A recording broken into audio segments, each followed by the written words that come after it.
It's Game Boy World, and this is a sequence break.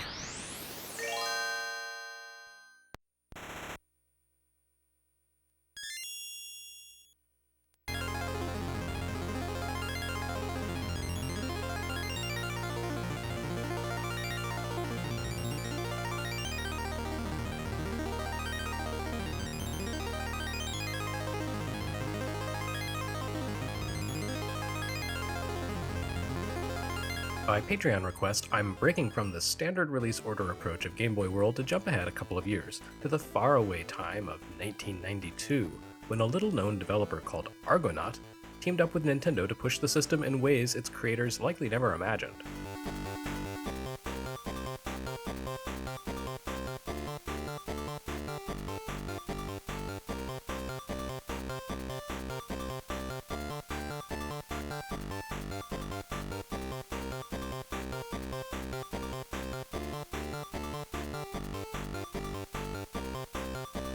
With its 4 MHz Z80 variant processor and a stunning 4 shades of ugly grayish green available to developers, the Game Boy was by far the most primitive and underpowered mainstream game system available to developers in the 90s. In terms of speed, resolution, and visual capabilities, the Game Boy was roughly a decade behind the curve, roughly on par with low-budget personal computers circa 1981. When we look at janky ports and sputtery action games on Game Boy, the surprise shouldn't be that the system's games were often so bad, but rather that anyone managed to squeeze masterpieces like Link's Awakening out of the console at all. Making the most of the Game Boy hardware required determination and effort, something that the tiny budgets and strict deadlines that came hand in hand with portable games, which so often were attached to expensive licenses, rarely afforded. Since most Game Boy releases from Western developers were based on kids' licenses and produced on suffocating shoestring budgets, you really don't see a lot of great releases from studios outside of Japan. To be fair, Japanese publishers put out a lot of crap for Game Boy too, but there were the occasional Japan-made masterpieces that made up for it. Those exquisite creations almost never came from the US though, and rarely from the UK.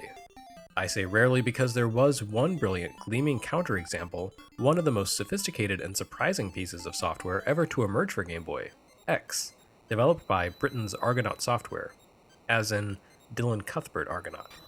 Loyal Nintendo fans probably know Argonaut's name from another technologically advanced Nintendo release, Star Fox for Super NES.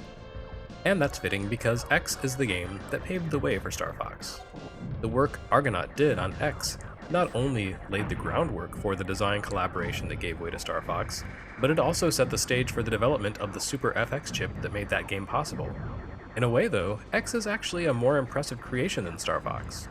Unlike that Super NES mindblower, X created immersive 3D graphics without a special add-on chip, and it did it on Game Boy. Game Boy, a console on which many developers struggled to get basic bitmap sprites working at an acceptable frame rate. But perhaps X shouldn't be that big a surprise, coming as it did from the UK. British developers of that era knew a lot about suffering and making the most of practically nothing, having cut their teeth on the meager, limited Sinclair ZX Spectrum. Heck, the Game Boy was basically a portable ZX Spectrum. The Spectrum had run on a 3.5 MHz Z80 chip, and it could display only a handful of colors per area of the screen, making it almost functionally identical in many respects to Nintendo's handheld. And yet some developers made that limited, primitive computer sing.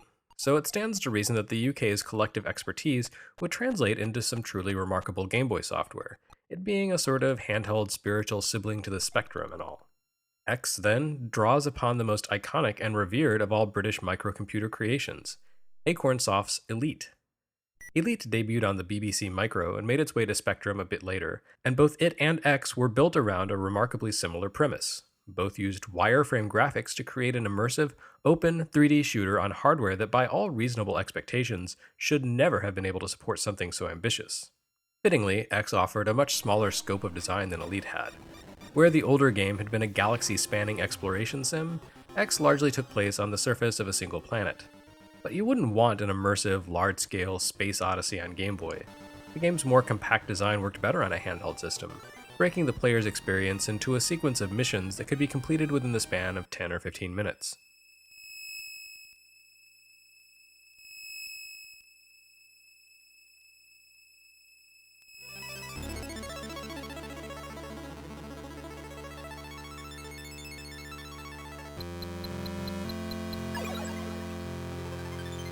Despite taking place primarily on the surface of a single planet, X manages to incorporate a variety of control modes into its action.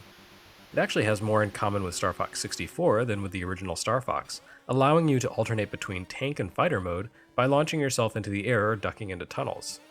Tank mode comprises the bulk of the action, with ground-based exploration and combat.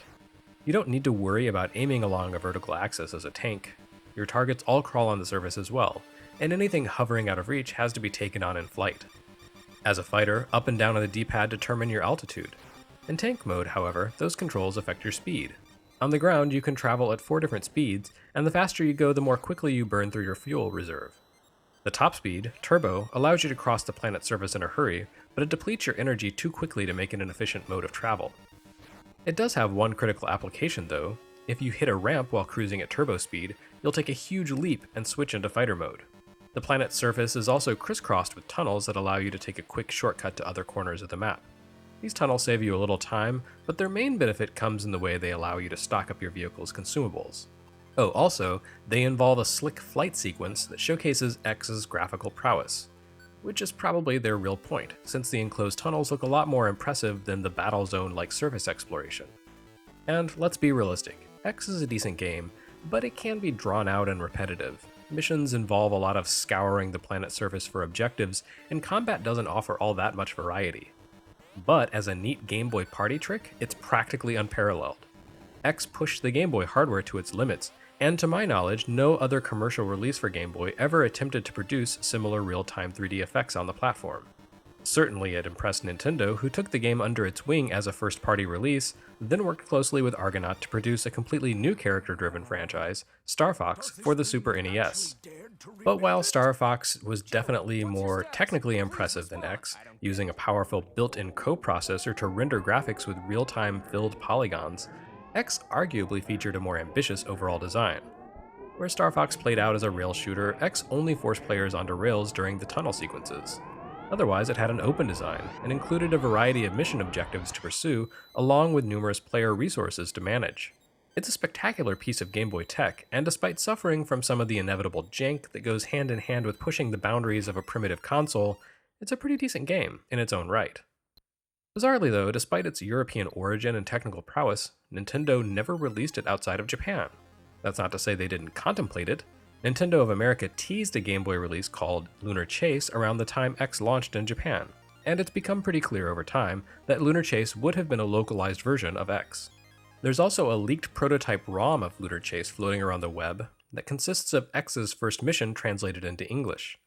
The ROM doesn't seem to have proper collision detection, so you can't actually destroy enemies and complete the mission, but it's nice to see another shoulda, coulda, woulda bit of Nintendo's history made public. As for why Lunar Chase never made it to the US, my guess is that it suffered the same fate as Star Fox 2.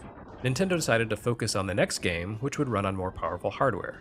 Star Fox 2 was reportedly scrapped so that Star Fox 64 would look more impressive by comparison, and Nintendo may well have applied a similar strategy with X, allowing Star Fox to seemingly come out of nowhere with no precedent, by quietly brushing its simpler looking but mechanically more advanced prequel under the rug. Despite its Western no-show, X was a pretty remarkable little game that led to both the Star Fox series and its own DSiWare sequel, X-Escape, nearly 2 decades later. It remains one of the true standouts of the Game Boy library, a unique creation that belongs in every Game Boy fan's library.